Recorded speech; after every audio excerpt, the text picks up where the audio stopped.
নমস্কার বন্ধুরা, কেমন আছেন সবাই? আশা করি সবাই ভালো আছেন। দেখুন আজকে কাঁঠাল কাটছি। কে কে কাঁঠাল খাবেন চলে আসুন। কার কার পছন্দ অবশ্যই কমেন্ট করে জানাবেন। দেখুন গাছের কাঁঠাল, সাইজটা দেখুন কত বড়। দেখুন সাইজটা দেখুন। এরকম শক্ত শক্ত কাঁঠালগুলো আসলে খেতে বেশি ভালো লাগে। খোসাটা দেখুন একদম। এরকম 2-3টা খেলে আর কারো কিছু খেতে হবে বলে আমার মনে হয় না।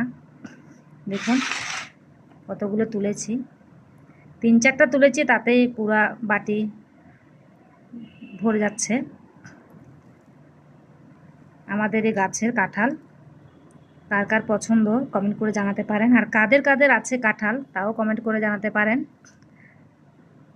আমার বাচ্চাদের খুবই পছন্দের বলতে পারেন ফল কাঁঠাল। আর তার উপরে সবচেয়ে বড় কথা জাতীয় ফল বলে কথা, খেতে তো হবে, সবার পছন্দ। আমের সাথে সাথে কাঁঠালও। দেখুন এরকম 3-4টা খোসা খেলেই ওই লোকের আর ভাত খেতে হবে না। এরকম এত বড় বড়, জানি না মোবাইলে ছোট ছোট আসছে কেন। দেখুন কি সুন্দর, একদম শক্ত শক্ত খোসাগুলো। বাইরে থেকে মনে হবে একদম কাঁঠালটা পেকে মনে হয় অনেক নরম হয়ে গেছে, কিন্তু যখন আপনি কাটবেন কাঁঠালটা এরকম একদম শক্ত শক্ত বের হবে। এটা আসলে অনেক সময় কাঁঠাল মানে জাত ভালো হয় না, কিন্তু এই কাঁঠালটার জাত অনেক ভালো।